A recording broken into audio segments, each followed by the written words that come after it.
Bentornati a City Vision, parliamo di Building and Tech, quindi di ecologia e tecnologia per costruire case più efficienti. Parliamo anche in ultima istanza di Super Eco Bonus, che è un tema che sappiamo interessa praticamente tutta la platea della cittadinanza italiana in questo periodo.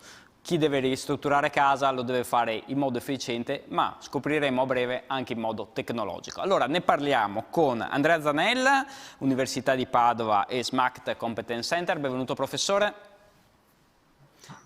Vi ricordo di attivare l'audio, ma intanto andiamo avanti con gli altri panelist. Adriano Bisello, Senior Researcher di Eurac. Buongiorno e benvenuto. Buongiorno a tutti. Ottimo, perfetto. Massimo La Rosa, responsabile Business Retail Nord-Est di Unicredit. Buongiorno a tutti. Massimo Cavazzana, presidente della Consulta Ambiente e Territorio di ANCI Veneto. Buongiorno a tutti, buongiorno. E l'avvocato Bruno Barel, founder partner dello studio legale BM&A. Piacere, ecco, benvenuto. Buongiorno.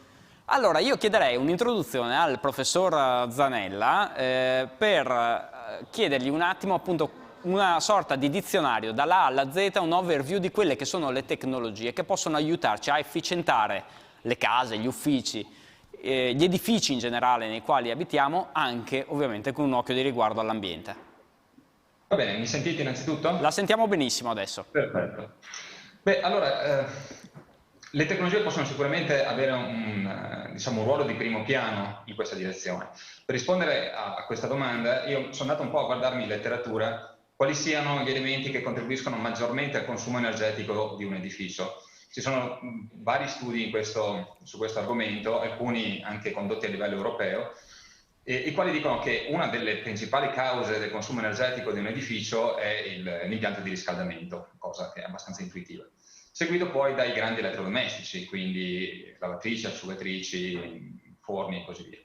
Beh, chiaramente la tecnologia può aiutare molto in tutti questi aspetti a rendere la casa più efficiente. Se pensiamo, per quanto riguarda gli impianti di riscaldamento, c'è un trend che è stato molto marcato negli ultimi anni, anche grazie a una spinta politica, che vede la sostituzione di vecchie caldaie a combustione con sistemi più efficienti, quindi con caldaie di nuova generazione, ma anche con pompe di calore, che contrariamente alla caldaia funzionano ad elettricità con la corrente elettrica, la quale ha il vantaggio di poter essere prodotta in maniera ecologica, con ad esempio tramite pannelli fotovoltaici da installare nelle varie abitazioni. Quindi ecco che la tecnologia della pompa di calore assieme al pannello fotovoltaico, magari assieme anche a degli accumulatori, delle batterie da collocare nella propria abitazione, nel proprio condominio, e con algoritmi di gestione abbastanza intelligente, possono portare a ridurre in maniera drammatica l'impatto energetico del riscaldamento dell'edificio. Per quanto riguarda i grandi elettrodomestici, sappiamo che adesso in commercio esistono elettrodomestici in classe A, A+, A++ e così via, classi che corrispondono a consumi energetici sempre minori, quindi la tecnologia in questo senso ha fatto ancora una volta dei grandi progressi. Il prossimo passo sarà quello di aggregare questi dispositivi. Infatti, oltre a diventare più efficienti dal punto di vista energetico, i dispositivi diventano progressivamente più intelligenti, dove per intelligenti intendo diventano in grado di comunicare tra di loro e comunicare con l'esterno. Ora, questa comunicazione può avere potenzialmente un grande impatto in termini di efficientamento energetico. Infatti, come prima cosa, la possibilità di comunicare con i dispositivi rende possibile per l'utente capire qual è l'impatto delle proprie azioni sul consumo energetico dell'edificio. Infatti molto spesso parte dei consumi sono dovuti non solo alla capacità dei diversi dispositivi, ma anche all'utilizzo che ne viene fatto. Gli utenti hanno un utilizzo dei dispositivi che può risultare poco efficiente dal punto di vista energetico. E questo non per mancanza di volontà dell'utente, ma quanto per incapacità o impossibilità di verificare quale sia l'effetto del proprio atteggiamento, delle proprie abitudini sul consumo energetico di un edificio. Beh, la tecnologia può rendere evidente questo aspetto qui. È possibile usare i dispositivi che abbiamo in casa e la loro capacità di comunicare per tracciare un profilo del consumo energetico degli utenti di quella casa e Con questo profilo è possibile adottare dei comportamenti più virtuosi, che chiaramente senza la possibilità di accedere a queste informazioni non sarebbe stato possibile invece implementare. Inoltre, il fatto che i dispositivi possano parlare tra di loro permette di sviluppare algoritmi di controllo che ottimizzino l'utilizzo dei dispositivi stessi. Quindi possiamo pensare abbiamo fatto degli studi anche in passato, qualche anno fa, che dimostrano come è possibile mantenere un livello di comfort ottimale all'interno di un ambiente, di un edificio, andando a gestire in maniera coordinata l'impianto di climatizzazione, l'impianto di oscuramento delle finestre, l'impianto di ricircolo d'aria e così via. Quindi, combinando più dispositivi assieme, rendendo possibile la comunicazione tra i dispositivi, tra di loro e con enti esterni che possono implementare poi strategie di ottimizzazione varie, è possibile ottimizzare ulteriormente il consumo energetico delle nostre abitazioni. Quindi il concetto è che la tecnologia, che ormai è pervasiva, abbiamo prese elettriche intelligenti che riescono a misurare il consumo elettrico di alcuni dispositivi ad esse connesse, abbiamo degli apparecchi che possono essere applicati ai contatori per tracciare il profilo energetico dei diversi dispositivi che sono attivi nella nostra abitazione e quindi permetterci di capire cosa consuma di più, cosa consuma di meno. Abbiamo la possibilità di interconnettere lampadine intelligenti con sistemi di videosorveglianza che permettono, ad esempio, di spegnere le luci quando non c'è nessuno presente nella stanza.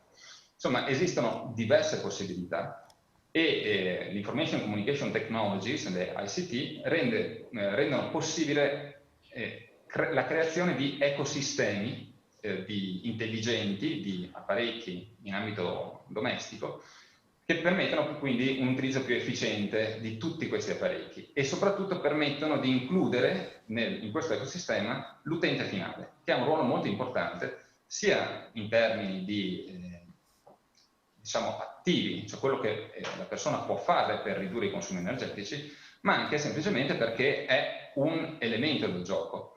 Il sistema domotico dovrebbe essere in grado di adattarsi potenzialmente in maniera automatica ai profili dei diversi utenti. Quindi, ad esempio, il modo in cui io gestisco i miei sistemi, il mio apparato fotovoltaico, la mia batteria per immagazzinare l'energia in eccesso, la mia lavastoviglie e così via, potrebbe adattarsi alle mie abitudini di vita, quindi il fatto che sono in smart working, quindi sono per molto tempo a casa, oppure che esco di casa dalle 8 di mattina alle 8 di sera, o banalmente potrebbe adattarsi al fatto che ho un veicolo elettrico che quindi alle 8 di sera viene ricaricato sulla presa di casa o una bicicletta elettrica e così via, e ottimizzare tutte queste sorgenti di energia e consumatori di energia per ridurre l'impatto, l'impronta energetica dell'intero edificio. Quindi, in soldoni, per concludere con uno slogan, quello che può fare l'ICT è rendere la casa parlante in qualche forma e consentirci di creare questo ecosistema domotico, domestico, che includa anche l'uomo e che sia il più intelligente possibile.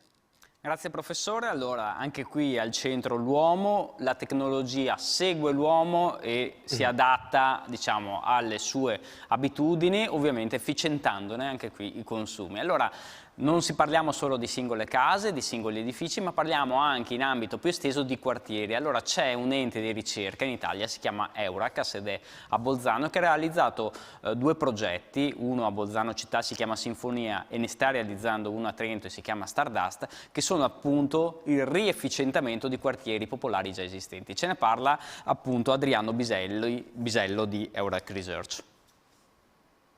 Grazie mille Luca.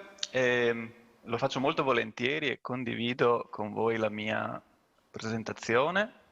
Mi dite sì, si sta se la caricando. vedete? È caricata, perfetto. Benissimo. Un grande piacere essere qui con voi oggi a discutere del futuro delle nostre città tra nuove tecnologie, efficienza energetica, strumenti finanziari e sviluppo urbano intelligente. Vorrei cominciare a parlare dandovi qualche numero significativo. Se guardate la linea arancione in basso nel grafico, negli ultimi 10 anni le pubblicazioni relative al real estate, all'immobiliare, sono raddoppiate, passando da 1000 a 2000 all'anno. ma nello stesso periodo di tempo la linea verde, quelle sullo sviluppo urbano sostenibile, sono quintuplicate.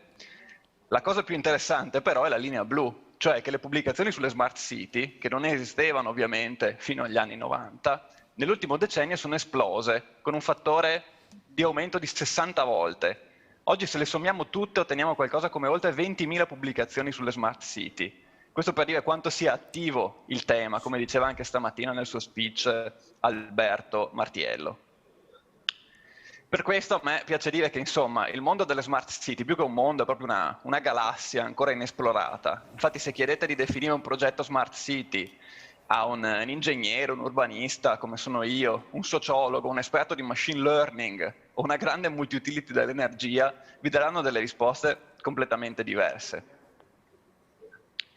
Oggi quindi vorrei presentarvi due esperienze concrete coordinate dal nostro gruppo di ricerca in sistemi energetici urbani e regionali di EURAC per darvi l'idea insomma di cosa significa un progetto Smart City focalizzato sulla transizione energetica e la sua attuazione proprio in un contesto italiano ed europeo. Quindi il progetto Sinfonia a Bolzano e il progetto Stardust a Trento. Entrambi i progetti, oltre a coinvolgere decine di partner internazionali, si basano sul concetto di creazione di innovazione locale attraverso un meccanismo cosiddetto della quadrupla elica, in cui enti di ricerca, pubblica amministrazione, imprese e cittadini sono chiamati a interagire insieme per coprogettare delle soluzioni, a partire proprio dai bisogni locali, per far fiorire quell'ecosistema dell'innovazione di cui oggi molto si parla. E non quindi per adattare al locale soluzioni predefinite e progettate altrove. L'obiettivo di questi progetti, come vedremo, è quello di contribuire in maniera sostanziale alla transizione energetica, introducendo fonti rinnovabili e quindi abbattendo le emissioni di CO2. Insomma, fare esattamente quello di cui parlava prima Andrea Zanella di UniPD con tutte queste nuove tecnologie a nostra disposizione. Ma vedremo in seguito che questa è solo la punta dell'iceberg dei molti benefici multipli, come amo chiamarli io, che questi progetti portano con sé. Il primo, di cui vi parlo brevemente, è Sinfonia, che si è concluso adesso, quest'estate, dopo 6 anni di lavoro, grazie a un grosso finanziamento europeo di oltre 27 milioni di euro, e un approccio che abbiamo chiamato approccio integrato a scala di distretto. Grazie a questo approccio siamo riusciti a riqualificare a Bolzano oltre 300 appartamenti in 5 complessi di social housing di edilizia pubblica e inoltre dotare la città di smart points intelligenti e contribuire a una ottimizzazione e digitalizzazione del sistema energetico, del teleriscaldamento locale.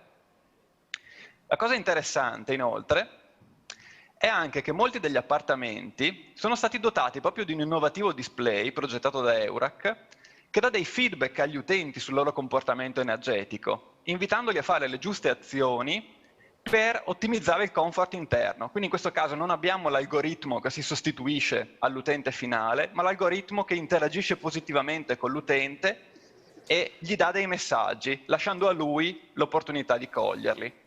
Anche tramite un meccanismo interessante di economia comportamentale, cioè vedendo cosa fanno gli altri e cercando di competere per l'ottimizzazione e riduzione dei consumi. Adesso vorrei brevemente portarvi a fare un giro degli edifici. Vedrete nelle prossime slide un po' sulla sinistra come si presentavano e come sono poi stati prefigurati dal progetto e il loro aspetto odierno.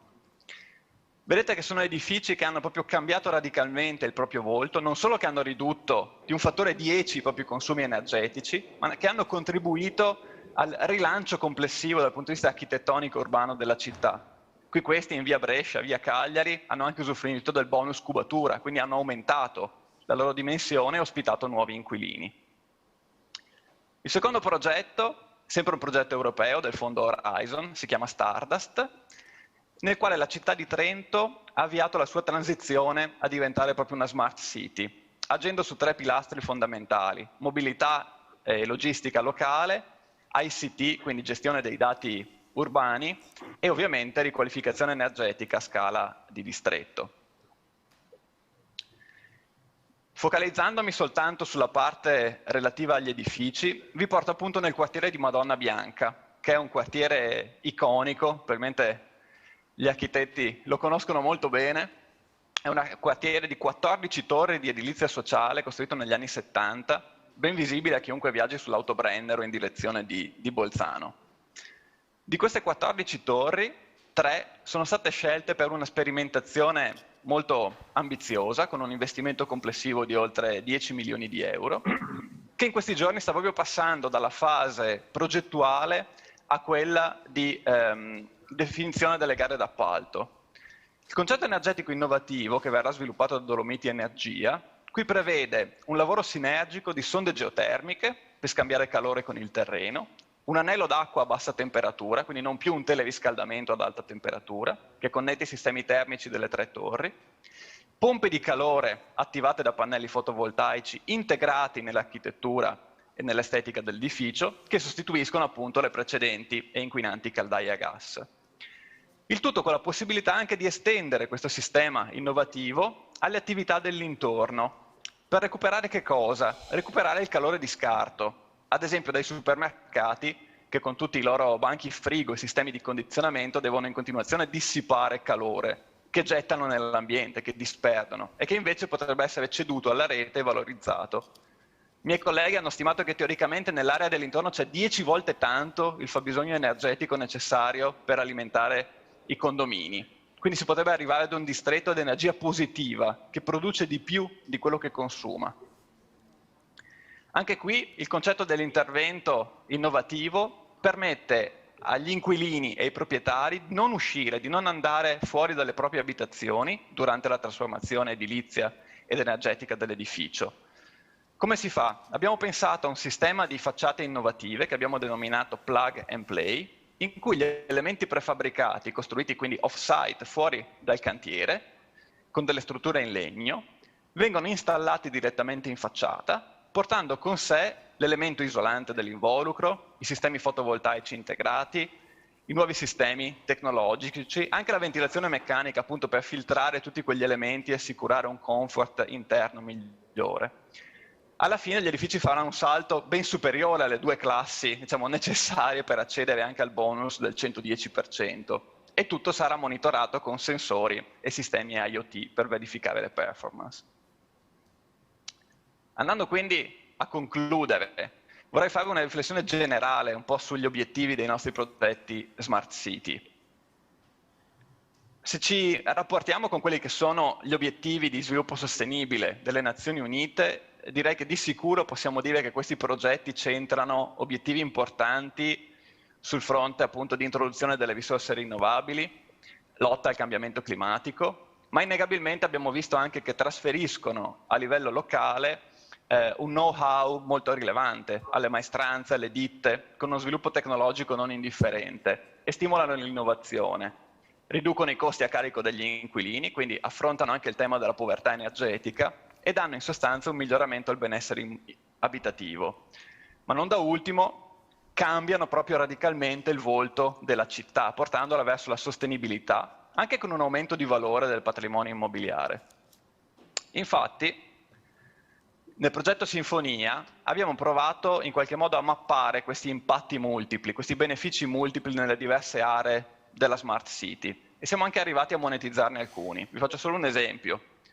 Nel mercato residenziale di Bolzano, che è un mercato molto sostenuto e dove diciamo, le scelte localizzative definiscono in gran parte il valore dell'edificio, comunque un salto di classe dalle peggiori alle migliori verso la A vuol dire un incremento di valore del 5-6% dell'immobile, che a Bolzano si traduce in 15-20 mila euro d'appartamento.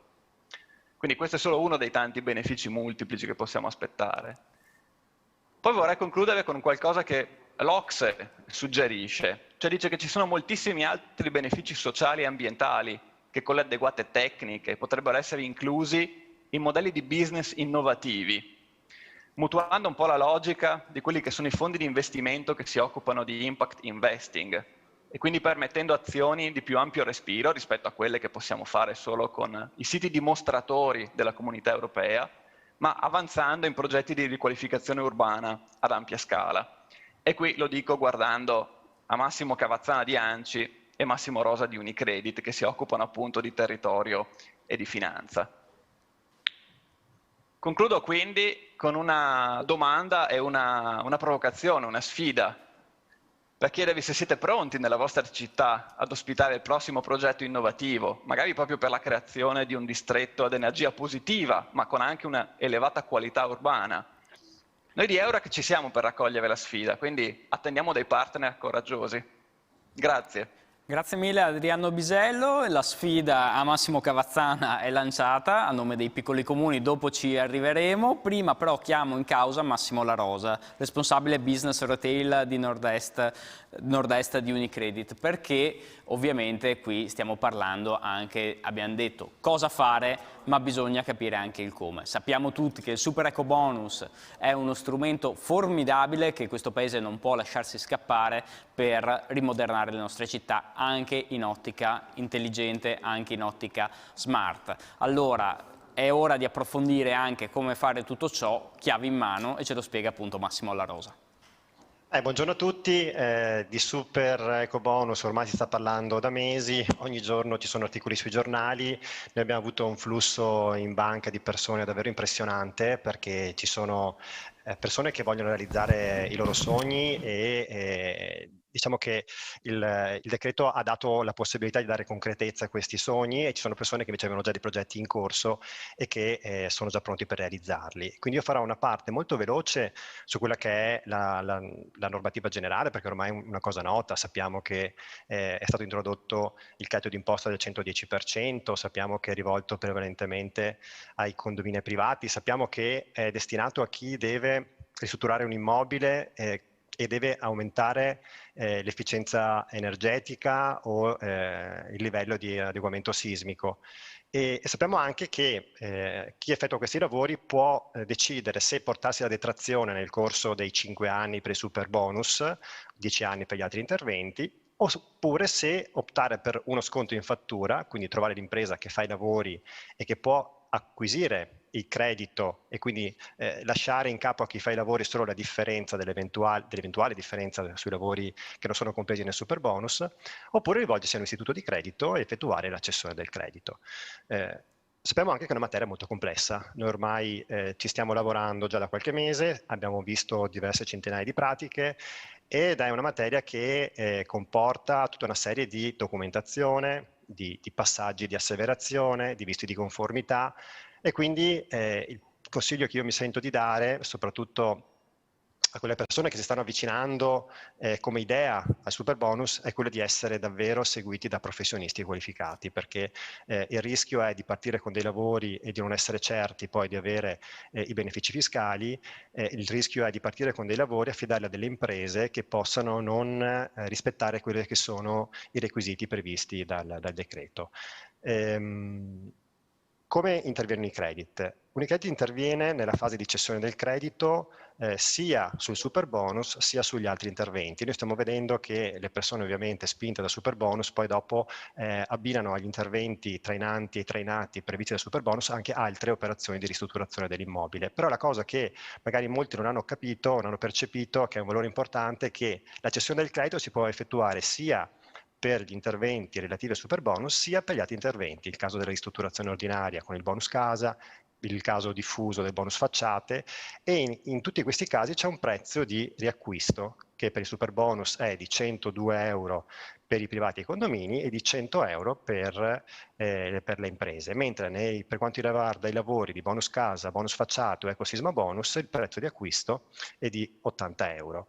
Ecco, io so orientare un po' più sulla parte operativa. Dicevo prima che abbiamo due tipologie di clienti, quelli che sono già consapevoli e sono già pronti con i lavori da fare e chi invece deve ancora partire. Ho detto prima che è importante farsi seguire da professionisti qualificati. Qualora il cliente non abbia dei professionisti di riferimento, quindi l'architetto, il geometra, l'ingegnere, possiamo fornire noi dei nominativi con una società Benevisa che gli possono effettuare una semplice consulenza, quindi ancora prima di iniziare i lavori, oppure addirittura seguire tutta la fase progettuale. Poi per tutti gli altri, qual è il valore importante che riusciamo noi a gestire dal punto di vista operativo?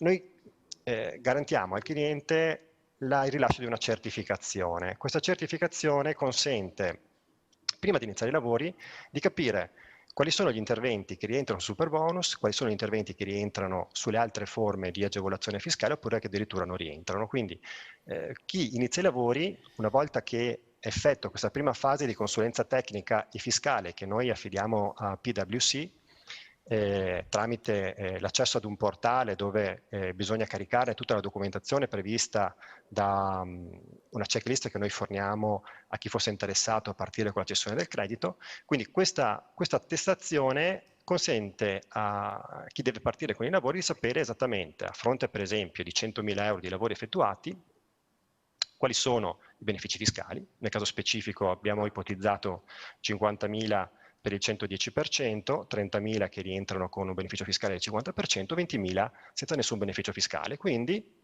nel caso specifico questa persona avrà un credito d'imposta che è di 55.000 e di 15.000 e avrà un prezzo di acquisto che è di 51.000 e 12.000. Quindi saprà, prima di partire con i lavori, che a fronte di 100.000 di lavori avrà un credito che potrà cedere e che verrà acquistato da noi a 63.000. Quindi questo dà una certezza, dà una sicurezza che poi i lavori possono partire e quindi consente poi dopo a chi è interessato di capire un po' come impostare il proprio piano finanziario. Questo perché? Perché c'è chi vuole fare i lavori con i mezzi propri e quindi decide di arrivare direttamente alla cessione del credito finale.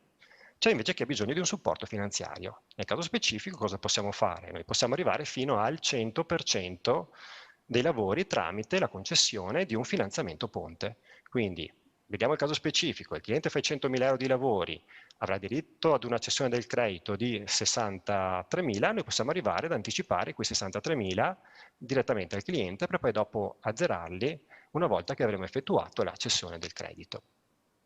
Mi fermo sempre sugli esempi perché poi dopo sono cose molto concrete che aiutano un po' a entrare più nella fase operativa. Il caso di un cliente che semplicemente voglia cambiare la caldaia, mettere una caldaia a condensazione, qua ci mettiamo una super caldaia di 10.000 euro, allora cosa può fare? Potrà gestire lo sconto in fattura, quindi trova l'impresa che effettua l'installazione della caldaia e quindi il cliente pagherà semplicemente la differenza, quindi pagherà i 5.000 euro, oppure potrà venire in banca, fare la cessione del credito e quindi avere i 4.000 euro di cessione del credito e quindi dovrà pagare semplicemente i 6.000 euro che rimangono. Oppure, terza possibilità, che sappiamo, si porterà il credito dei 5.000 euro in 10 quote annuali.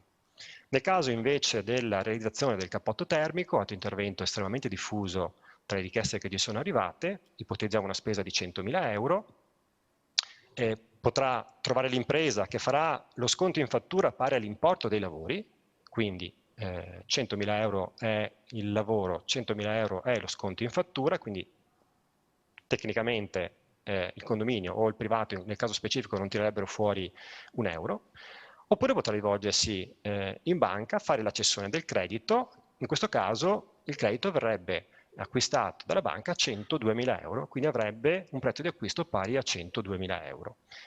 Nel caso specifico, ricordo, eventualmente utilizzando la linea bridge. Oppure potrà recuperare l'importo, in questo caso in 5 quote annuali, per il super bonus, quindi 100.000 recuperati e 110.000 recuperabili in 5 quote annuali.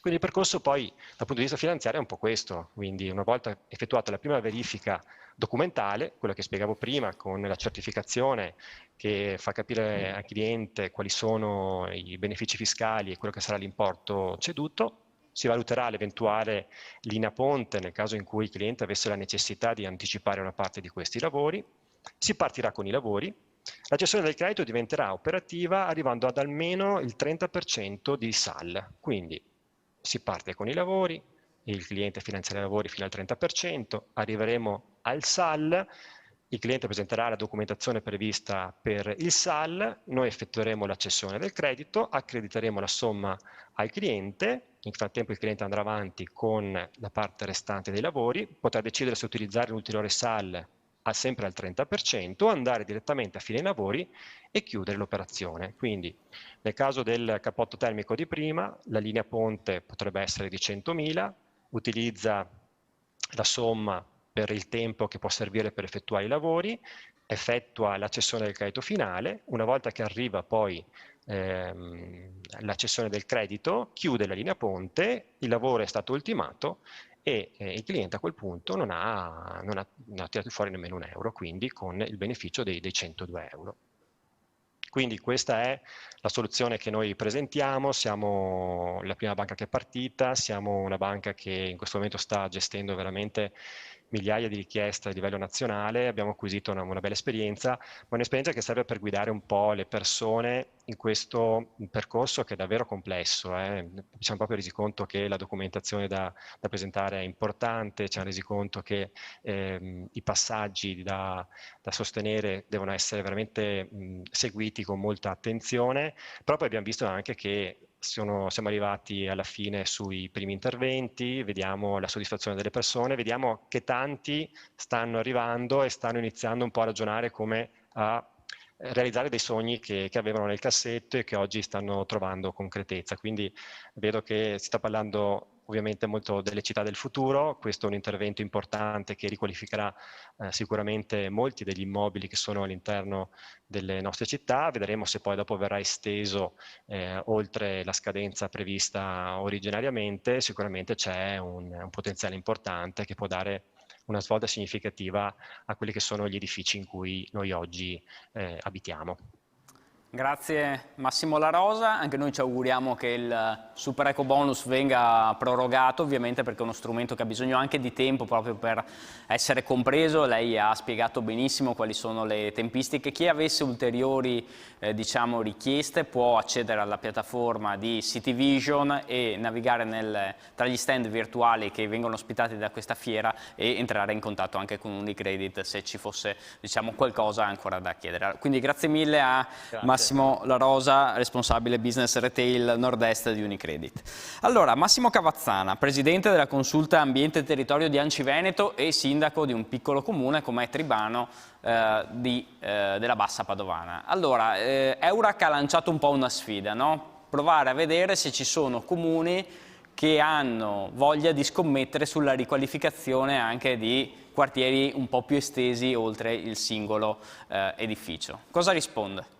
Allora, noi intanto io direi che oggi come oggi siamo in una condizione veramente particolare. Questa introduzione del 110% spinge in avanti alcune prospettive, come diceva prima il professore dell'università, ci sono alcune parti domotiche che possono essere inserite all'interno dei nostri edifici, però la cosa che resta importante è ripensare intere parti della città. Questo intervento, che è un intervento, diciamo così, fatto di corsa, che naturalmente avrà il suo impatto se verrà spalmato in più anni, perché in questo momento siamo tutti alla caccia, di interventi singoli, di persone singole, invece la prospettiva di quello che deve essere fatto in ambito territoriale sono dei veri interventi, come a Bolzano ci sono interventi molto significativi che naturalmente hanno dei costi proibitivi perché sono sperimentali. Noi invece dobbiamo trovare delle soluzioni e partendo da queste sperimentali trovarle e calarle nelle nostre città.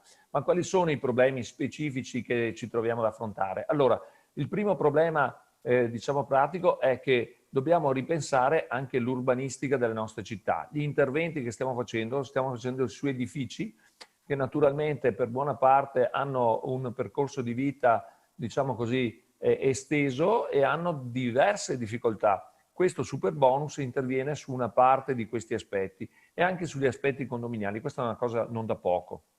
Avere innescato un processo di questo tipo aiuta sicuramente la riduzione delle emissioni in atmosfera. Tenete presente che oggi abbiamo degli elementi fondanti che ci fanno dire che una delle problematiche più grosse sono collegate proprio alle emissioni che ci sono nelle nostre città.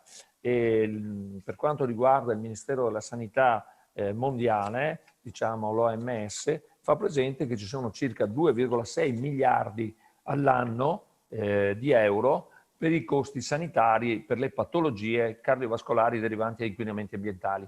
Sono cose che nei nostri tavoli girano in maniera specifica e quindi noi dobbiamo ben tenere presente che queste attività che sembrano delle attività marginali alla fine danno dei risultati.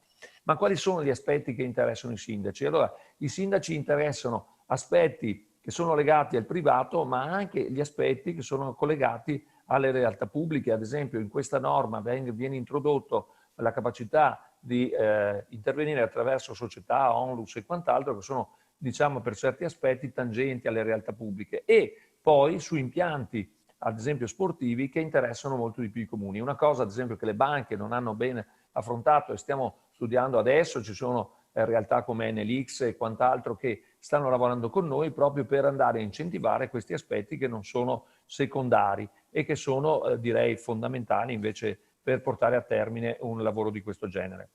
Una cosa è certa ed è fondamentale: oggi noi lavoriamo in una realtà dove l'urbanistica tradizionale ha perso un po' il suo scopo.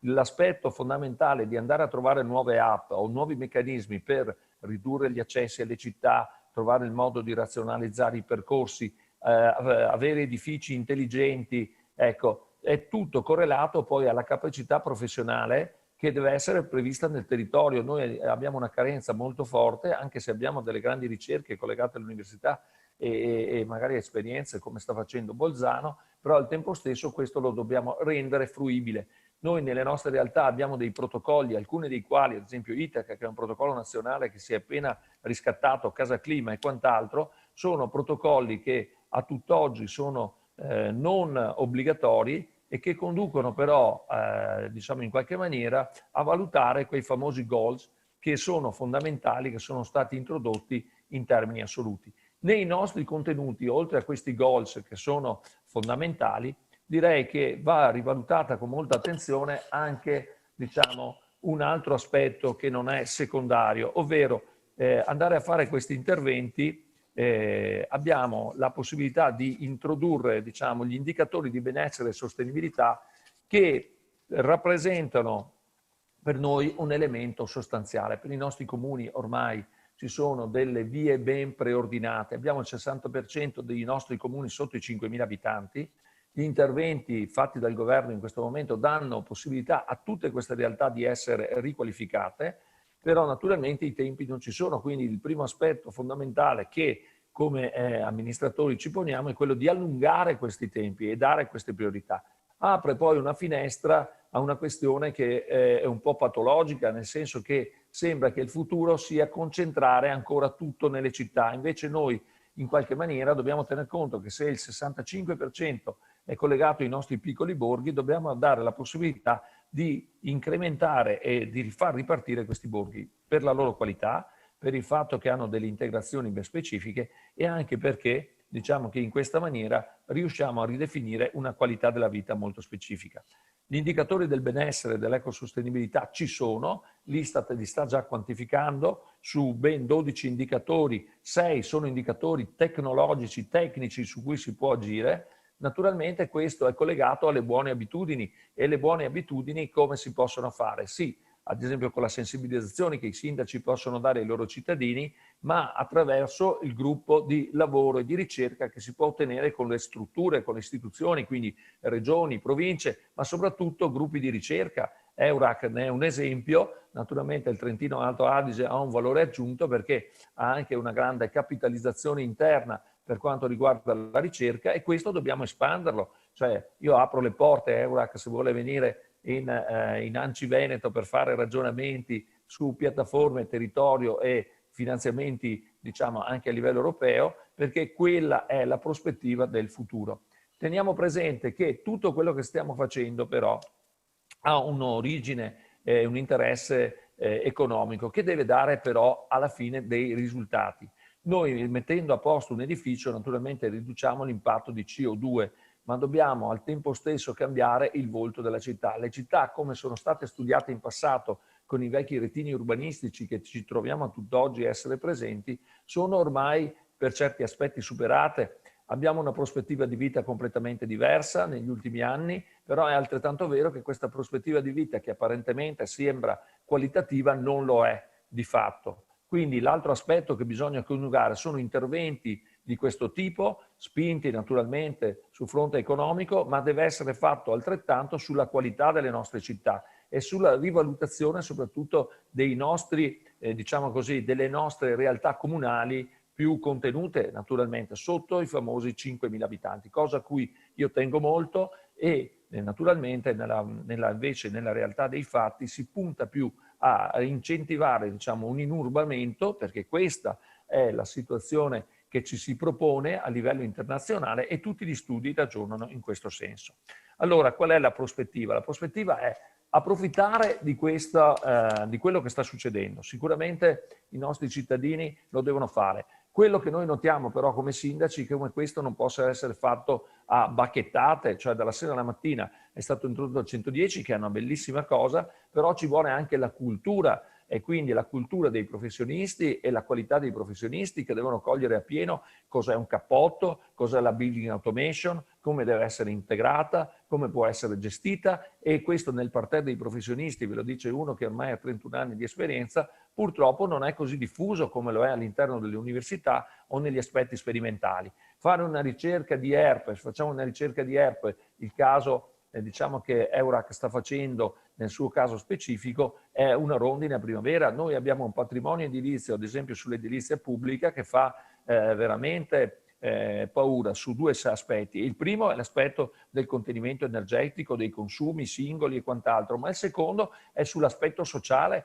che non è tanto meno importante del primo. Ci sono realtà, e mi riferisco ad esempio alla Germania, all'Austria, che queste cose le hanno già superate, dove l'aspetto sociale è perfettamente integrato e dove la tecnologia è già stata introdotta, tanto è vero che alcune realtà vedono le municipalità costruire quasi il 70% degli alloggi dove ci vive la gente e basta, no, la gente che ha problemi, perché gente che ha problemi e gente che non ne ha viene inurbata insieme e inanellano una stessa città.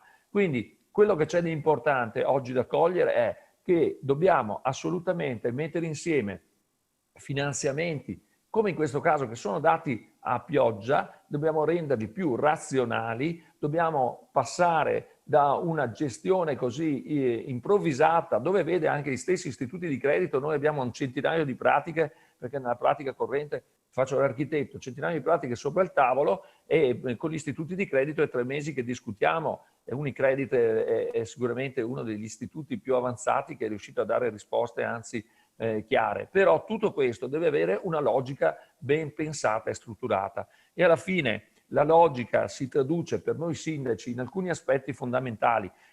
Si traduce nel fatto che se le persone sono in grado di curarsi, ecco, abbiamo una qualità superiore del territorio. Se sono in grado di studiare e di far studiare i propri figli, c'è una qualità aggiuntiva. Se ci sono relazioni sociali, la città funziona e può andare avanti. Se abbiamo una stabilità economica, sicuramente un paese può andare avanti. E poi, se abbiamo un buon rapporto con le istituzioni, abbiamo una grande capacità di tenere, diciamo, un contatto con i nostri cittadini. Poi ne deriva una cosa fondamentale, dicevo prima che un cliente mio, se costruisce una villa a Padova, la costruisce diciamo a Bolzano, bisogna vedere la qualità degli ambienti. Magari la casa costa lo stesso importo andarla a costruire, ma la qualità della vita è differente. Quindi ci vuole un approfondimento per quanto riguarda la realtà di un paesaggio che sia decente, un'area che sia respirabile e l'acqua che sia bevibile, che sono elementi essenziali. Quindi va colto a pieno titolo tutto quello che è la tecnologia, 110% ormai ne parliamo da mesi, facciamo convegni e quant'altro, però nella veste di diciamo così, presidente della consulta, che in ambito regionale sicuramente ha un significato, perché il Veneto ha una tradizione di cementificatore della notte dei tempi, penso che negli ultimi 5 anni ci siamo battuti per controvertire tutto questo. Non dobbiamo pensare al singolo edificio o alla pelle dell'edificio, ma sappiamo benissimo che se l'inquinamento esterno vale 10, l'inquinamento dentro l'edificio vale 80, e se noi non curiamo l'aspetto, diciamo, fondamentale della storia, ci creiamo un sacco di problemi.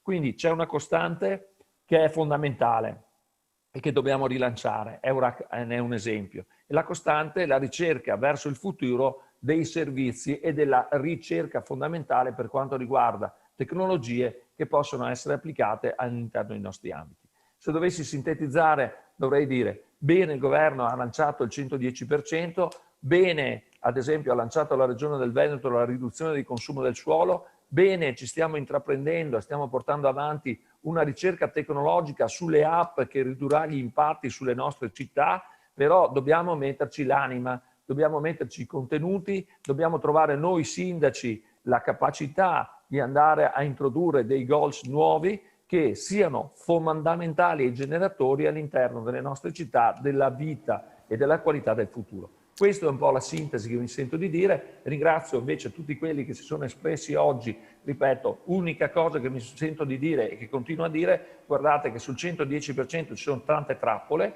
Le banche naturalmente in questo momento hanno dei passaggi ben specifici, però tanti clienti in questo momento non stanno vivendo questa esperienza con la giusta attenzione, anche se i professionisti in questo caso sono l'elemento sostanziale, perché sono stati delegati dall'Agenzia delle Entrate a fare da carabinieri. Quindi se dovete portare avanti iniziative, mi raccomando, prendete persone competenti che vi diano la massima garanzia su quello che deve essere fatto. Noi sindaci stiamo sensibilizzando tutto questo attraverso dei convegni, degli incontri anche molto approfonditi. Se serve abbiamo anche del materiale che stiamo mettendo a punto e nella prossima commissione, nella prossima settimana lo renderemo disponibile a tutti. Ecco, però la cosa più importante è approfittare di questi momenti da un lato, ma essere coscienti che tutto questo non basta se non viene inserito in una logica più allargata al 360 gradi. Grazie. Grazie Sindaco Cavazzana, grazie Architetto Cavazzana, si vedeva la commistione delle diverse competenze che accompagnano la sua carriera professionale negli ultimi 30 anni e anche e soprattutto la passione. Allora, c'è un tema anche fondamentale, tutto ciò deve fare in modo che il gap tra piccoli comuni, borghi di cui parlava lei, e i grandi comuni, quelli dove la tecnologia magari è più facile da introdurre, non si allarghi. Allora, c'è un fenomeno recentemente che è quello dei city quitter. Con la pandemia alcune persone stanno scegliendo, delle località più piccole per andare a lavorare, ma sulla base di questo ci deve essere connessione e ci deve essere soprattutto qualità di vita. Allora, Avvocato Barel, lei si occupa veramente da tanti anni proprio della relazione tra urbanistica, paesaggio e qualità della vita. Qual è la visione per tenere olisticamente tutto insieme questo miscuglio di opportunità che abbiamo dal punto di vista fiscale e agevolazioni, la tecnologia e la qualità della vita?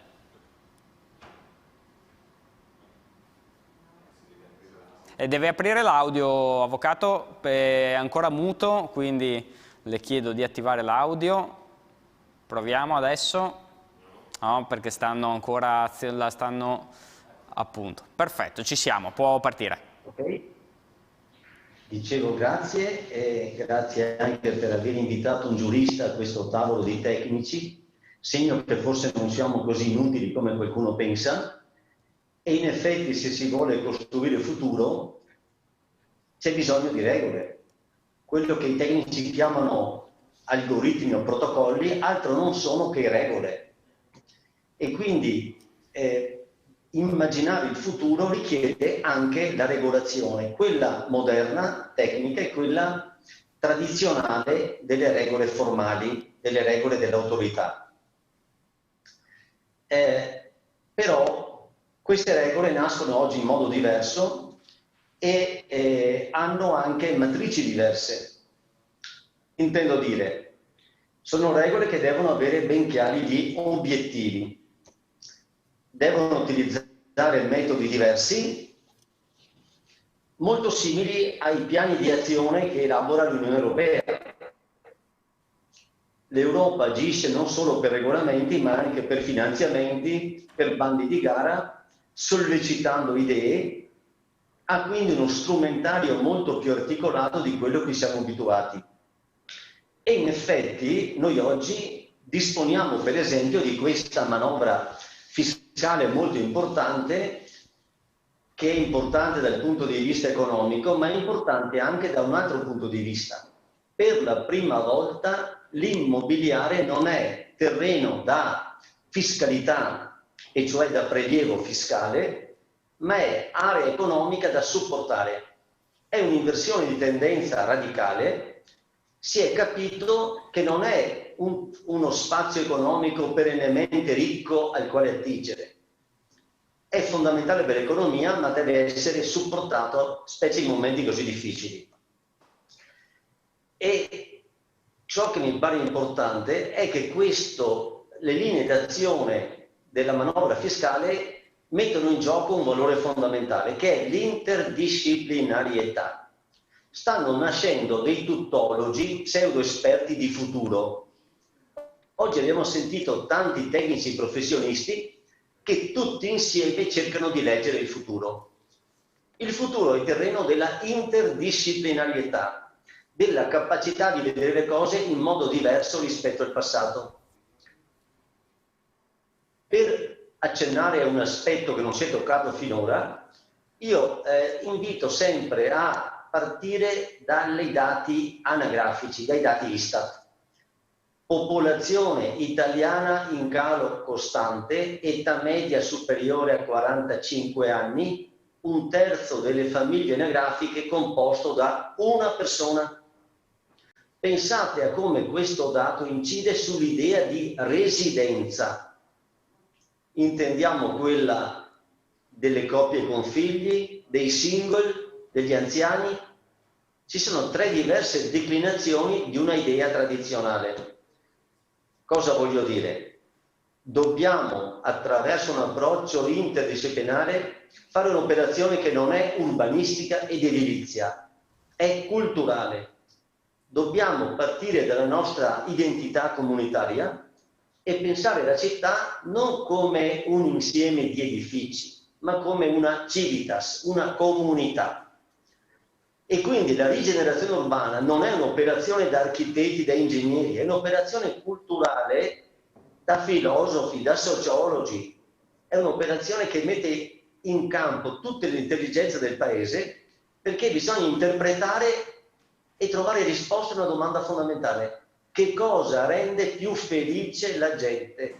Perché tutti noi vogliamo fondamentalmente quello. Allora, senza avere chiaro l'obiettivo del ragionamento, essere più felici, non riusciamo a trovare i percorsi per arrivarci. Un esempio, ci stiamo focalizzando sulle città. Il Veneto è senza città, se le intendiamo come la grande Londra, la grande Parigi o anche Roma. Il Veneto ha entità che all'estero non chiamano città, in Cina non le considerano città, ma per noi Padova, Verona, Venezia, Trieste sono città nella nostra storia. E accanto a queste abbiamo le cittadine, i paesi, i borghi.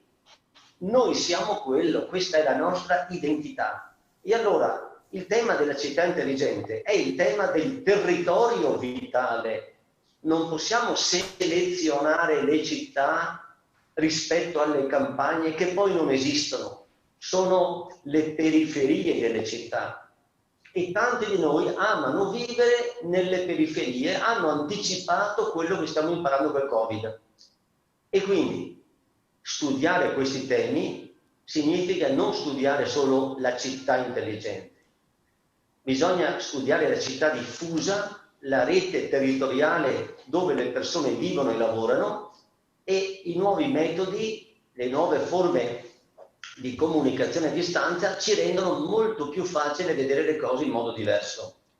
Un'altra notazione, stiamo concentrandoci sugli edifici. Anche i bonus sono legati a interventi sugli edifici.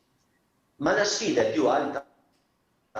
Dobbiamo pensare alla rigenerazione urbana riferita a parti di città. La sfida non è casa mia, ma è Marghera, è la ZAI di Verona, sono le grandi aree.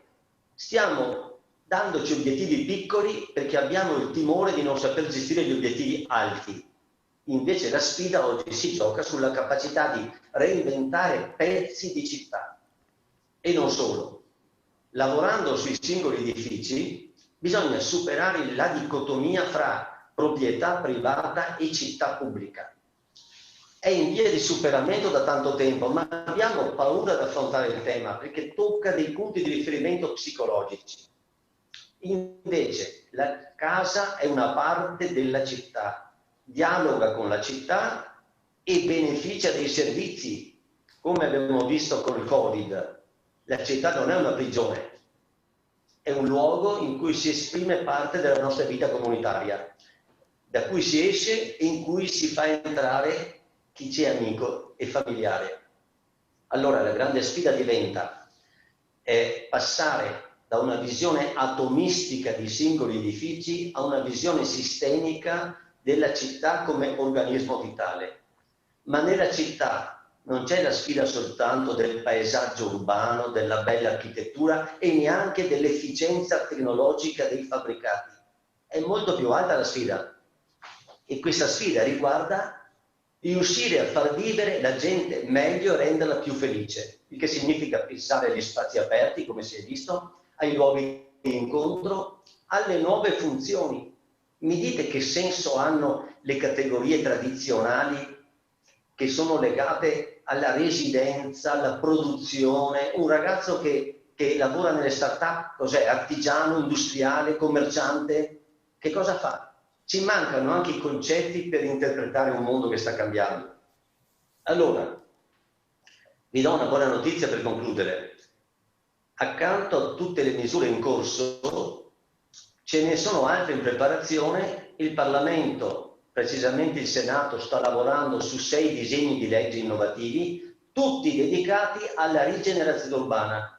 E per fortuna alcuni di questi parlano anche di centri storici e di borghi sparsi. L'obiettivo è rendere più facile la vita e più piacevole anche a chi vive nelle cosiddette periferie, che in realtà per chi ci vive sono dei centri di vita.